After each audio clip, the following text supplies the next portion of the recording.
Hey heroes, and welcome to another insidious episode of History of the Marvel Universe. This channel is sponsored in part by Patreon supporters. If you would like to contribute and vote in monthly polls that help decide what topics get covered on the channel, then you can sign up for an amount of your choosing over at patreon.com/MaryMarvelite. The link is in the description below, along with other places you can find me. This week's tale really begins with the notorious villain Baron Helmut Zemo. Born to an infamous heritage, Zemo's father, Baron Heinrich Zemo, was a Nazi scientist who battled the likes of Captain America and Nick Fury during the Second World War.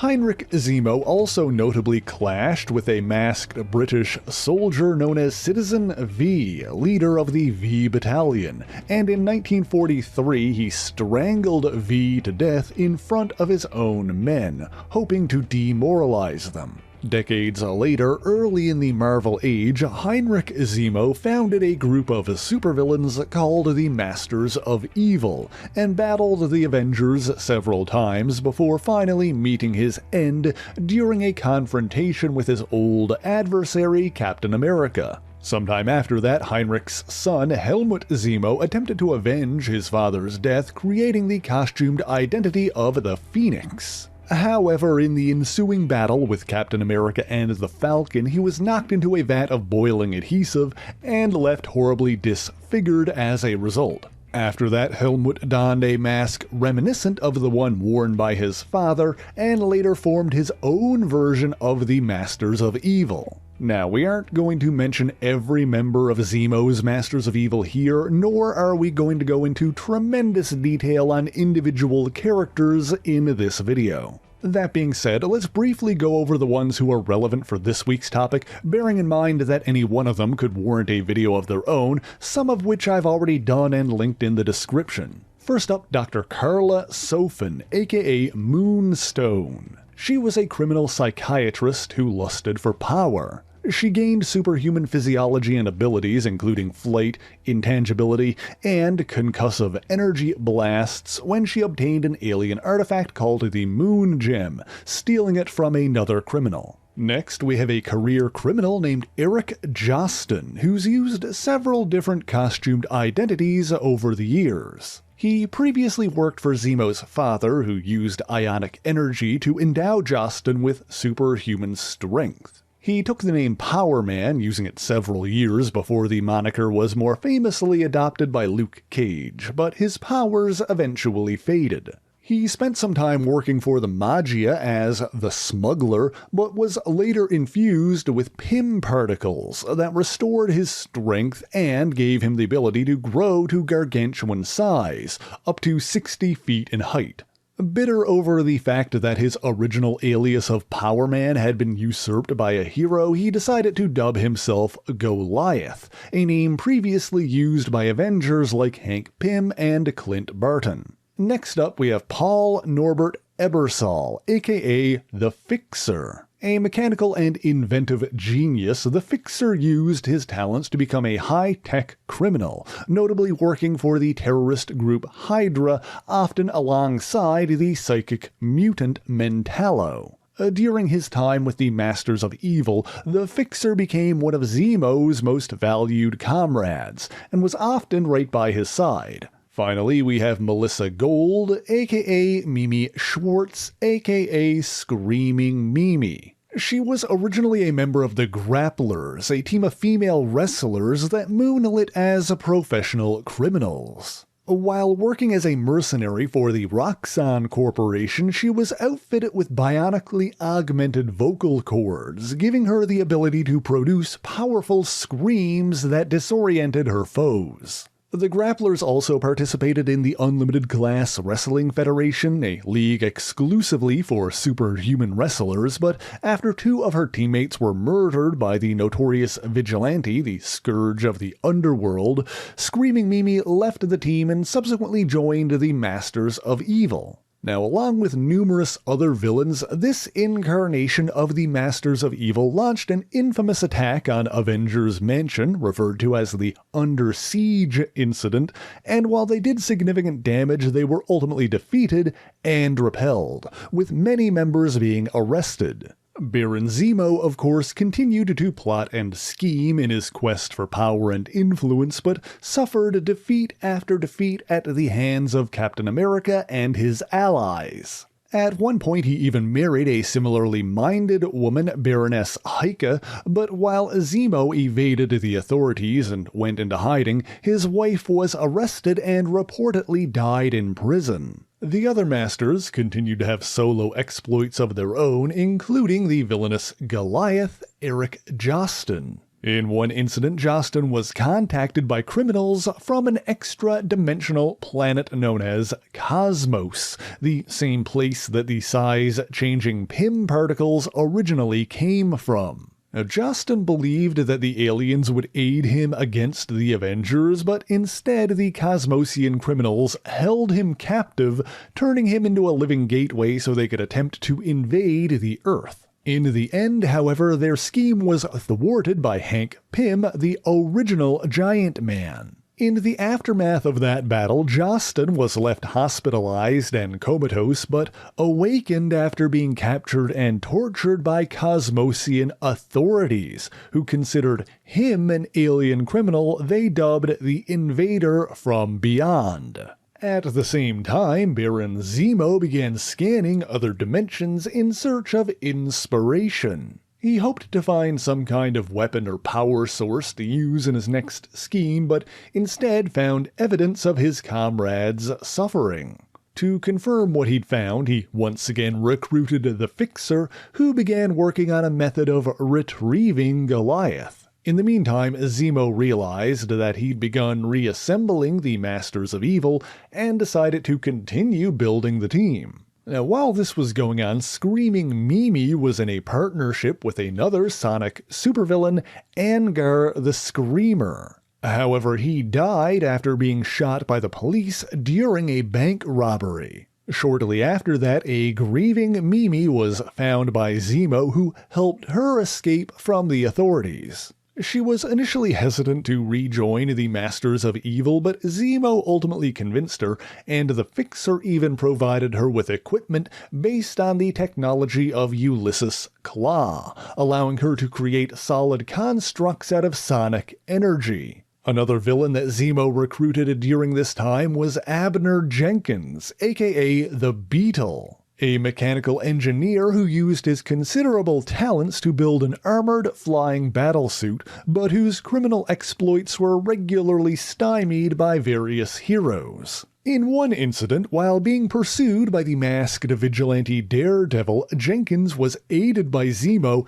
and happily agreed to join his new Masters of Evil. While all of that was happening, however, the world was threatened by a psionic monster known as Onslaught, and many of Earth's heroes gathered together to fight it, culminating in a widely televised battle in Central Park. And so Zemo was among those who watched as the Avengers and the Fantastic Four seemingly sacrificed themselves to defeat Onslaught. He had scarcely begun to process his shock at these events when his headquarters came under attack by the Kosmosians, who had noticed the Fixer's attempts to retrieve Goliath and sought to thwart them. In the end, however, the villains succeeded in pulling their comrade from his extra-dimensional prison, and Josten pledged his loyalty to Zemo, once again joining the Masters of Evil. As Goliath recovered, he joked that with the Avengers and the Fantastic Four gone, they should apply for their now vacant positions. Overhearing this, Zemo decided that there was actually some merit to the idea, since acting as heroes would put them in a favorable position with the public and the authorities, allowing them to plot more nefarious exploits from behind the scenes while gaining access to valuable information. Of course, to accomplish this, they would need heroic new identities so that nobody would suspect who they really were. In a twisted bit of irony, Zemo passed himself off as a patriotic American hero named Citizen V, stealing the moniker from the British hero that his own father had killed decades prior. Screaming Mimi, meanwhile, became Songbird, while Goliath renamed himself Atlas. Using these new identities, Zemo, Gold, and Josten thwarted an attempted breakout at the Vault, a superhuman prison in Colorado, but Zemo ensured that their involvement in this incident went unreported in the media. Meanwhile, the Fixer and the Beetle used this incident as a cover to break Moonstone out of the Vault, and Zemo recruited her into his scheme as well. Naturally, they all adopted new heroic identities as well, with the Beetle becoming Mach 1, Moonstone becoming Meteorite, and the Fixer becoming Techno. With that, all that was left to decide on was a name for the team itself, and inspired by his family's ties to Nazi Germany and their lightning warfare, Zemo dubbed this new group the Thunderbolts, a name that was, in his words, crypto-fascist but friendly. And so while the world was still reeling from the loss of Earth's mightiest heroes, the Thunderbolts made their public debut, and Citizen V claimed that their name was in reference to a 17th century poem that compared justice to a bolt of lightning. They clashed with the likes of the Rat Pack, the Wrecking Crew, and the Incredible Hulk, and quickly garnered positive public sentiment thanks to their media-savvy attitude. Citizen V even claimed to be the grandson of his namesake, earning more credibility while further obscuring his true identity. Before long, they were officially sanctioned to operate out of New York City and overseen by mayoral liaison, a woman named Dallas Riordan. Initially, they operated out of a makeshift headquarters in an abandoned pizzeria, but after saving Franklin Richards from the Mad Thinker, they were allowed to move into Four Freedoms Plaza, which formerly belonged to the Fantastic Four. As the Thunderbolts regularly battled other villains, they soon became considered the city's predominant superhero team.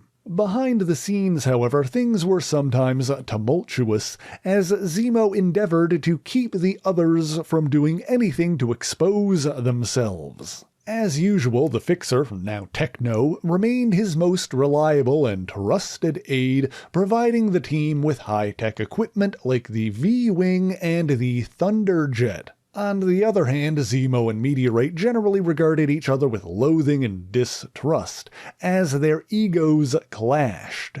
However, between her psychiatric expertise and her ability to manipulate people, she played an important role by ensuring that the others could convincingly pass themselves off as legitimate heroes. But ultimately, Meteorite considered Zemo's goals of world domination to be a simplistic waste of resources, when they could gain so much more by continuing their grift indefinitely. In one notable incident, the Thunderbolts joined forces with Spider-Man to battle a cadre of scientists known as the Enclave, who longtime fans of the channel may recall as the ones who originally created Adam Warlock. In that conflict, the Enclave utilized a machine called the Biomodem that produced an energy beam which could effectively reprogram the minds of others, making them completely subservient. In the end, the Enclave were defeated and their core trio escaped to scheme anew, but not before Techno successfully copied the data and schematics for their Biomodem. In another incident, the Thunderbolts returned home after a mission to find that their headquarters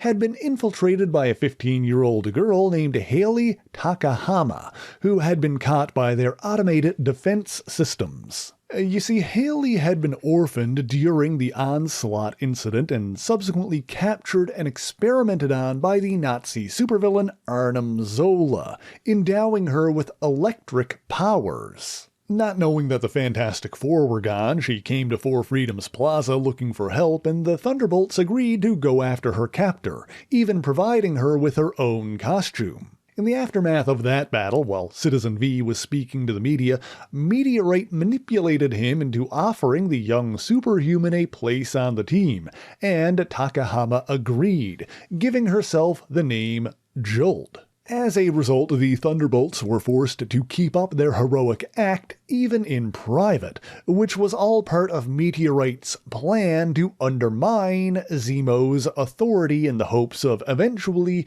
usurping control of the group herself. She subtly softened the attitudes of the other villains and pretended to care for Jolt, taking on a sisterly or even maternal role. In the midst of all of this, some members of the team grew to enjoy their new roles as heroes. Atlas was smitten with and started dating their government liaison, Dallas Riordan, while at the same time, Songbird and Mach 1 slowly grew close and started a relationship. Meanwhile, there was an incident in which Atlas battled a size-changing robot called a Growing Man, which was originally designed by the time-traveling despot Kang the Conqueror and built by enslaved Kosmosian scientists in the future. Now, Atlas ultimately defeated that Growing Man, but as he did, the oversized android sent a telepathic beacon to the present-day Kosmosians, warning them that their world would one day be conquered by Kang's forces. Now, in the midst of all of these battles, Zemo was attempting to convince Riordan to give him access to the Avengers computer database, but was denied more than once. This situation came to a head when the city was threatened by a villainous group called the Elements of Doom, and Citizen V refused to intervene without receiving sufficient security clearance. Of course, Jolt was shocked that the supposed heroes would abandon people in need,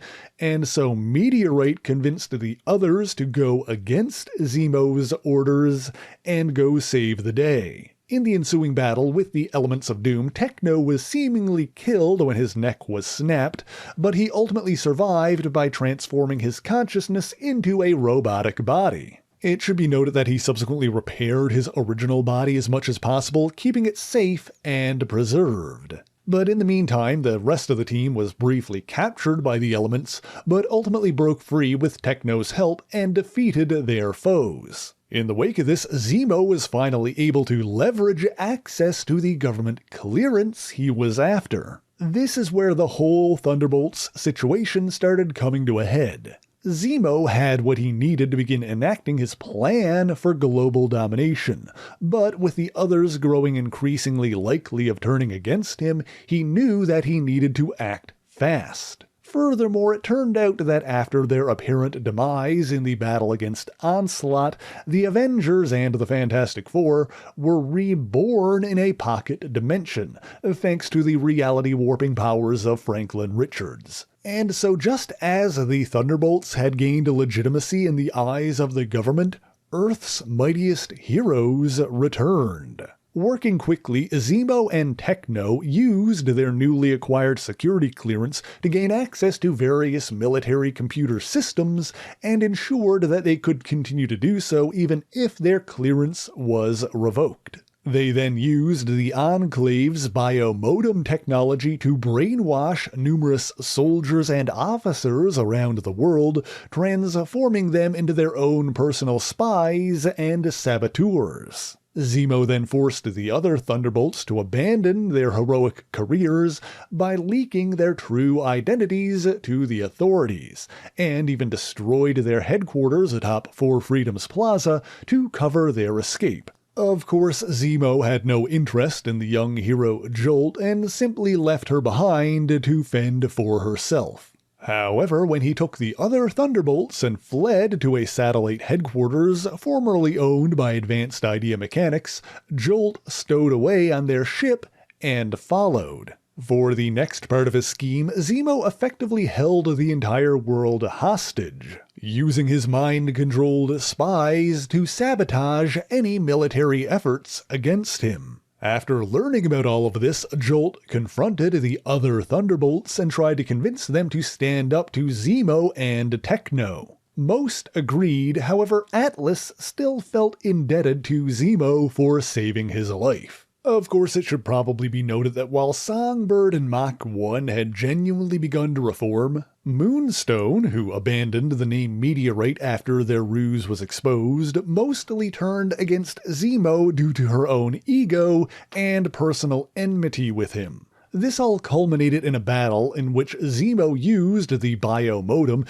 to enslave the Avengers and Fantastic Four and set them against the Thunderbolts. But then the tides began to turn when Zemo attempted to execute Jolt in cold blood, which caused Atlas to turn against him so that he could save the teenage girl's life. The Thunderbolts then attempted to flee from the brainwashed heroes and ended up joining forces with Iron Man after freeing him from Zemo's control. With his help, the Thunderbolts succeeded in thwarting Zemo's schemes by destroying his satellite and freeing the rest of his thralls. However, Atlas secretly helped Zemo himself survive by getting him to an escape pod, declaring that after that, his debt was repaid and the two were even. The other heroes subsequently intended on arresting the Thunderbolts for their crimes as the Masters of Evil,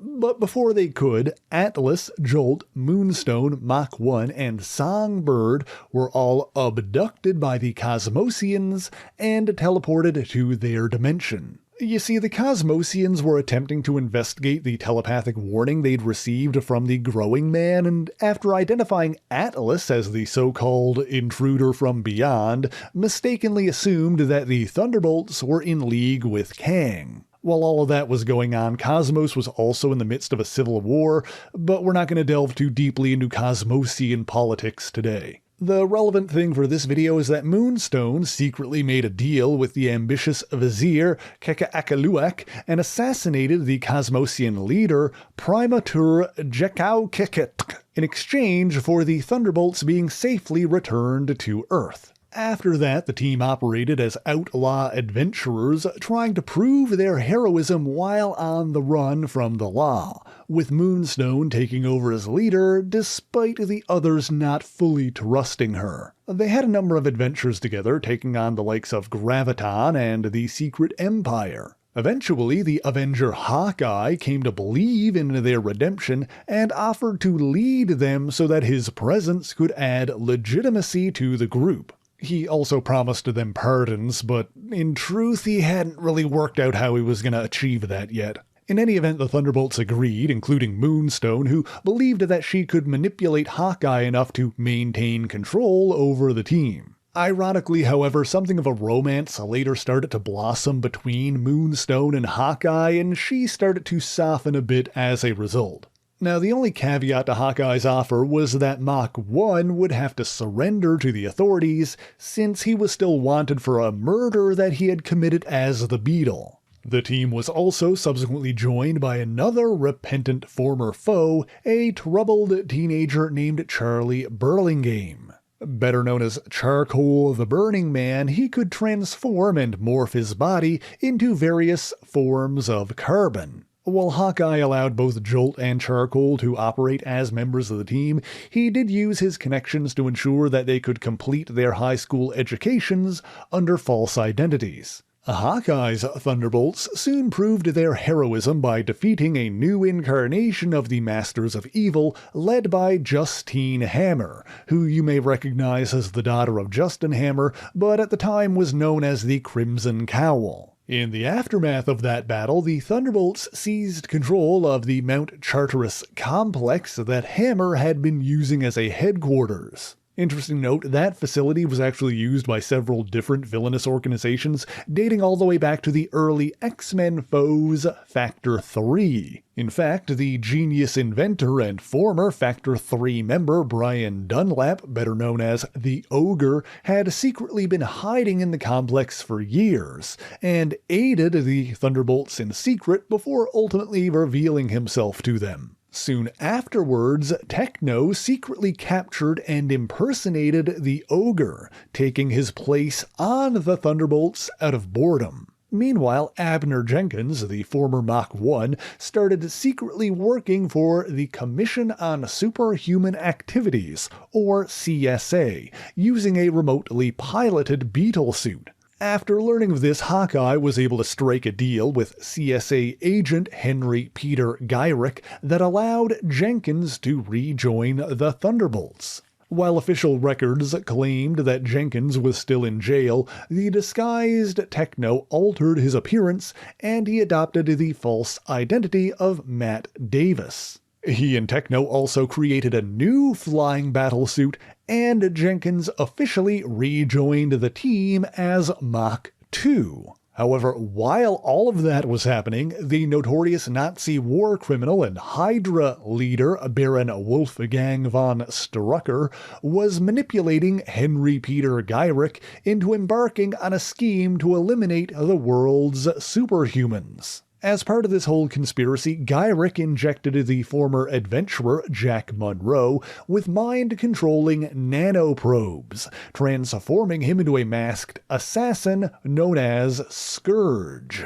For those unfamiliar with Monroe, in the 1950s he briefly operated as an unsanctioned successor to Bucky Barnes alongside an imposter Captain America, but was placed in suspended animation by the US government after taking an incomplete variant of the super soldier serum. Both he and the aforementioned imposter returned during the Marvel Age and clashed with the real Captain America, but Monroe later befriended Cap and ultimately became a wandering vigilante known as Nomad. As Gyrich's mind-controlled assassin, Monroe targeted various superhumans, including the teenage Thunderbolt Jolt, who he shot in the head from afar, seemingly killing her. However, Techno stole her body and placed it into stasis, realizing that she wasn't completely dead when her energy levels began to spike. Meanwhile, Monroe launched a more direct attack on Baron Zemo, seemingly killing him as well in the ensuing battle. However, Zemo escaped death yet again, this time by using biomodem technology to transfer his mind into the body of a man named John Watkins III, the actual grandson of the original Citizen V. Now, I will note that in the midst of all of this, the Thunderbolts' former mayoral liaison, Dallas Riordan, met the modern-day V Battalion, and with her political career having been torpedoed by the whole Thunderbolts scandal, she took up the Citizen V identity for a time. However, she was badly injured in a subsequent battle with the Crimson Cowl and left paralyzed. After that, Zemo, in the body of John Watkins, once again took up the Citizen V identity, effectively pulling off the same deception for a second time. Meanwhile, there was also an incident in which Atlas got into a conflict involving Wonder Man and Count Nefaria, two other superhumans whose powers also originally came from a bombardment of ionic energy. At the height of that conflict, Nefaria attempted to mutate the entire planet with a massive ionic bomb, and while Atlas and Wonder Man ultimately thwarted his scheme, both men were forced to absorb an excessive amount of ionic energy in the process. Atlas was placed into stasis by Techno, who of course was still impersonating the Ogre at the time, but not long after that, Monroe, as Scourge, launched an attack on the lab and grievously damaged Techno's artificial body.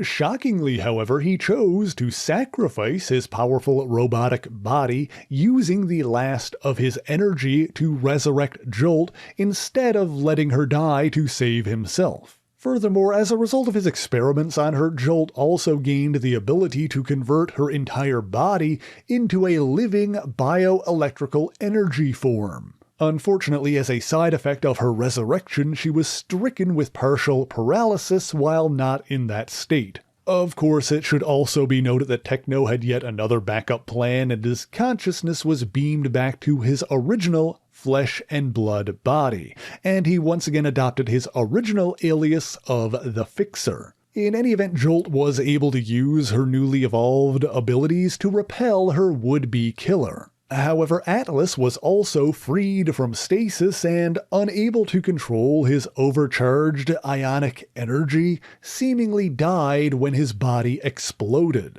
Brian Dunlap, the real ogre, also awakened in the midst of all of this, but he ultimately fled and went back into hiding. Now, one good thing to come of all of this is that in the aftermath of that battle, the Thunderbolts investigated the new Scourge and ultimately uncovered his true identity as Jack Monroe. After freeing him from Gyric's control, the Thunderbolts joined forces with Monroe to uncover the whole conspiracy, including a plot to release trillions of nanites into the atmosphere that would kill every superhuman on Earth. In this conflict, the Thunderbolts also clashed with the CSA-controlled superhero team, the Redeemers. This group included Citizen V, a sonic entity known as Scream, the Resurrected Fixer, a new Meteorite, Valerie Barnhart, a new Beetle, Layla Davis,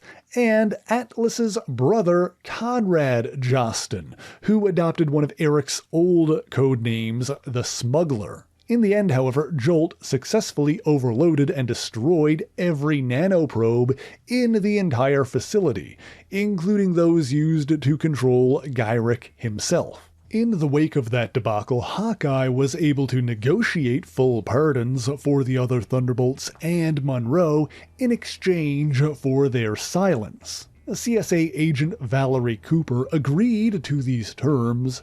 However, Gyric insisted that Hawkeye be arrested and jailed for his own vigilante activities. In the end, Hawkeye took that deal in order to give the others a clean slate and a fair chance at a fresh start. As a consequence of all this, however, the Thunderbolts were forced to disband as the terms of their agreement forced them to surrender their equipment and forbade them from wearing their costumes or using their powers in public. Furthermore, because they were both minors, Jolt and Charcoal became wards of the state and were assigned to join the Redeemers.